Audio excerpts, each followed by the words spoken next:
Right, go. So, what first sparked your interest in getting involved with creative leadership and running open mic nights? Oh, okay. So, God, where to start with this? Just checking. So my background was in leading teams for a different business, and we did communications events at times for 55,000 people. Oh wow! So we did events were tend to be smaller, but we communicated to people 55,000 people every single week, and then we'd intermittently run big conferences. So I had a lot of background in eventy stuff. But obviously, like, my passion is music, and so it naturally kind of fit together that when this role became available, that I would go and do this. And I just I've got a real passion in encouraging people to get up and do it. I think that's really important, and I think it's nice that I can kind of bring both my business head and my creative head together. Things like that. Oh, I love that. That's nice. Were there any key experiences during your time at school that helped shape your path into this role? Oh, that's a nice question. Any key experiences? Performing myself. I did ballet when I was 3 for a long time, 20 years did ballet, and then I'm too tall to be ballerina, and all my friends to it. And sang from a very young age. I didn't come from a very musical family. My granddad played the trumpet, but I wasn't. So I guess there weren't a lot of, especially back 20 years ago, like, this wasn't a job. Like, working in the creative industry wasn't a job. I was told that I needed to go and do engineering or something. Get a real job. So, but my music teacher was fundamental in changing that. So I did GCSE music, and he encouraged me to go on and do it. And whilst I went to university to do a very academic subject in communication studies, which is kind of both parts of my brain, I did all of my degree in singing alongside that, and I now obviously work here, but I also run my theatre schools as well. So I've managed to kind of prove them all wrong, which is nice. But so definitely performing and that one teacher that changed my way of thinking. What kind of performing did you do when you were younger, other than the ballet, like So I mean, my school was great. It's still great. There's not many performing arts, what do I want to say? Performing arts hubs in schools anymore. And my school, my old school, still does. So they are really strong performing arts school. Got massive stage, and they just put shows on. So loads of musical theatre, variety shows, getting up, doing that kind of thing. And then diploma stuff on the side as well. So lucky. My old school was not musical at all. And that aren't now. No, it's really sad. Yeah, it's a shame. So very important part of my path, I think. And then, what skills have you had to develop over time to become confident in leading and organising events like these? Okay. Resilience, organisation. If you asked anybody now, they'd say I'm super organised. I was not super organised. I was a bit of a scatterbrain, very fast thinking, not very ordered, and that's something I've had to learn to do, and I enjoy now because it makes me less stressed and it helps me to bring order to my work. I think as well, setting other people up, so having a really good team and delegating to those guys, helping them to feel empowered and part of it, I think is really important. And then that again, it eases the pressure. I can't do it alone, so I need a team of people to support me, and that's kind of the most important bit, I think. I think in everything I do, my team is my most important thing. But yeah, definitely those things. How did you get better at organisation? I'm trying to delve into that. My organisation's terrible. How do I get better at organisation? I guess I flipped my way of thinking about it, because it is boring. Like we were doing our timeline stuff yesterday on a project plan. It isn't the most dynamic part of my life. But I flipped it because when I was organised, how I felt was very different. So I used that feeling to encourage me to be better at it, and like find a way of doing it that worked for me. So I don't do a lot of spreadsheet planning necessarily, unless it is for a project. When it comes to organising myself, I'm a bit more of a doodler, a journaler. Like I try bullet journals. I've got a really ordered to-do list, and I like crossing things off. So I try and use what makes me feel good to drive that behaviour a little bit more, I think, because otherwise I'm not very good. My work is organised, my life is an absolute mess. Yeah, it's okay. I have to do lists for everything, and I get what you mean when like, you cross it off. It's like, oh, I did something. Yeah, that makes me feel better, definitely.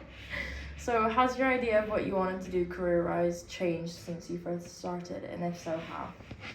I want to do career. Well, I used to want to be a ballerina, so yes, massively. It's hard, I think, when I think we are expected to make decisions about our career when we're 16 years old. Yeah. And I think that's ridiculous. I think I've naturally gravitated to things that excite me and that I enjoy. And then I've learnt the skills to do those things on the way. And I think that's a really good kind of tip, in that if you love what you do, then it never feels like work anyway. Yeah, I hear that a lot, yeah. There are, within that, there's hard stuff. There's stuff that I've had to navigate that I've not done before, or I've had to go on some training courses to upskill. But yeah, I guess the vision of where I am now has probably always been there, but yeah, how I've got there has been yeah, it is very odd to have kids so young try and figure out what they're doing for the rest of their lives. I think it's unreasonable. Yeah, I had the exact same conversation with my mum a few days ago. I was like, how am I meant to know? And I don't think you do, and also I don't think you need to know. I think I did a degree that I like the sound of. I miss singing, so I did my degrees in singing on the side. There's ways of doing things that aren't, it's not that methodical, it's not that linear, I guess. Yeah, kind of wibble wobbly on your path. I guess as long as you're always, okay, you need a job to earn money at the end of the day, that's kind of what we need, but as long as you're getting something out of what you do. I was managing a shop when I was 16, a Saturday job, and they gave me the management position. I loved it. But then that was my people bit, and I really like working with people. So as long as something's ticking a box somewhere, then you're on the right path, I think. It keeps you happy. Yeah, definitely. What does a typical day or week look like for you when you're preparing for an open mic night? Do you want me to talk about the live night or the concerts, or both? I'd say both, just so we can. Okay, live nights are much lower impact, really. It is literally liaising with the teachers, getting people signed up to it, making sure that we've got what we need, making sure that everybody knows what time to be there, and organising that stuff. So really low maintenance when it comes to that, and the teachers do a lot of that legwork for me, which is really great. When it comes to the concerts, it's a much bigger scale. I mean, it's at least 6 to 8 months planning. Yeah. And we had 140 people over 3 concerts last time. Oh, wow. Which isn't even half the school. Wow. So, which is obviously, it's great that many people signed up, but it was still a lot of work, and I'm on my own with a lot of that stuff, so it can be quite stressful. But there are different tasks I'd need to do for that, such as making sure that the teachers have allocated people into bands, that everybody knows what time everything starts, all the information's out in advance. One of the biggest parts of my role in that is that I need to get a licence, because they're children. I need a licence from the council for them to perform. So there's a lot of really boring, stuff happening in the background. Compliance stuff that I have to do. So it's a much longer process, basically. Same exciting end. Yeah, same exciting but end. Just longer process. Oh, that booked and busy, girl. So, what are your biggest challenges you face when organising and leading these events? People, I think it's quite hard that quite a lot of people are learning in silos. So we have all these lovely teachers and everybody's great, but everybody learns in silos. So when we bring everybody together, it doesn't always work, and that's quite hard. I think we're working through as a business, how can we get more band practices going ahead of these things, because everybody's just locked away in a room and they're all learning the same song, but they're not really learning the skills until that first rehearsal. They're not learning the skills of playing together, and that's a skill in itself, isn't it? I'm sure you're aware. So that's probably the biggest challenge. That, and just making sure everybody knows what they need to know when they need to know it. But it comes part and parcel of the job. So. Yeah, I can imagine it gets a bit frustrating trying to get everyone in at the same time. Yeah, or people have firing swimming times. and they have, I mean, all of that coordinating stuff is quite hard. Yeah, and it's But- hard to have a proper practice as well, even if it's downstairs when there's like lessons going on. Yeah, I can imagine it's a absolutely. bit I frustrating. think more of those, so that when it comes to putting, it's already there, they've already been practicing, is kind of our goal, I think, going forward. Perfect. So, how do you balance the creative side of the role with more practical or organisational tasks? How do I balance it? Throwing you some thinkers. Yeah. I think the creative thing's kind of always there for me. Mm-hmm. I don't think it's something I always necessarily have to think about. Mm-hmm. I think the operational, organisational stuff overtakes that. But my passion for the creative's at kind of the heart of what I do. Yeah. Even when like things are really stressful or I'm nervous or unsure about something, like I know the reason I'm doing it is because that is really important to me. So that's kind of how I balance it. Does that answer that question? Yeah. Yeah. Okay. What's the thing that makes you the most nervous when you're coming into those kinds of events? Stuff out of my control. Mm. Like I'm a bit of a control freak, Mm-hmm. and It's okay, me too. there are some things I can't control. Like that little kid could get up and just burst into tears or not play the right note, and I could be like, Annie, can you go on with that? And of course, like we do everything within our control to help, but there will be things that just go wrong, Yeah. and that's annoying. Yeah, very. But that's a lesson in itself, that like the circle of control is, your influence is only so big, so you can only control the stuff you can control. Yeah, I need to adopt that into the rest of It my is life. hard, yes, quite. So what do you find the most rewarding about leading MLC's open mic nights?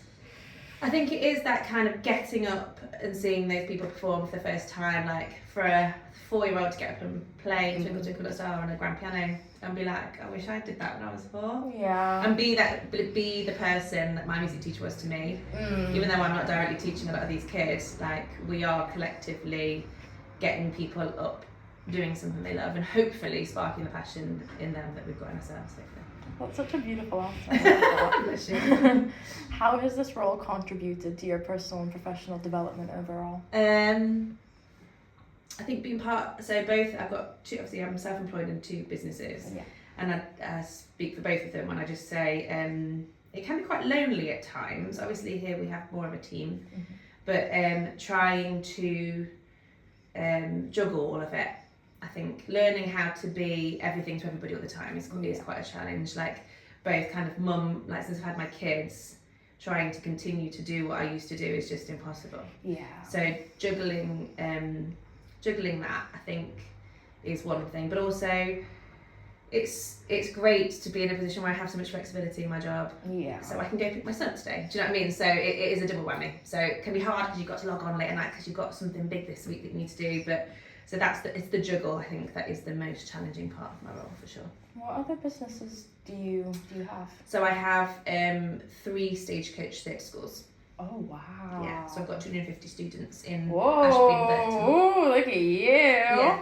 Oh, But obviously that's I've been bro. there 20 years. I was a singing teacher there first, Oh really? and then I took over as principal 10 years ago.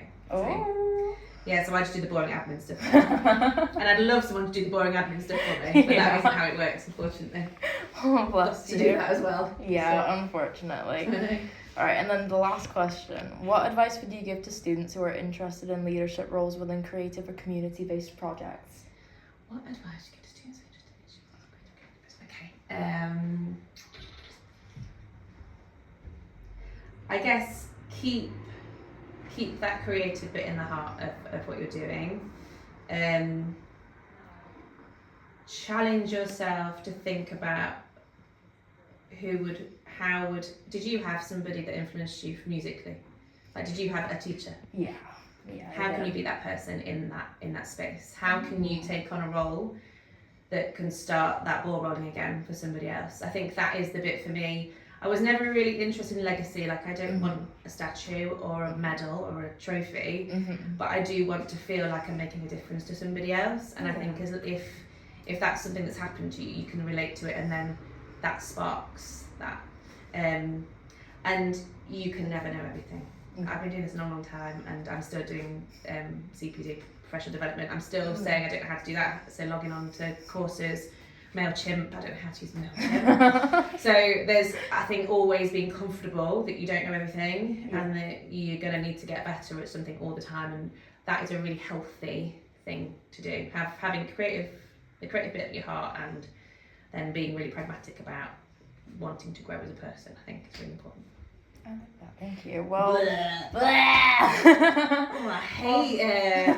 Oh, this is like my worst nightmare, Jess. it's okay, me too. We're both uncomfortable in the situation. Oh. It's okay, I hate talking in general, so it's okay. This is pushing both of us out of our safe zone. Absolutely. Well, We've grown today. Thank you, and thank you very much for your time.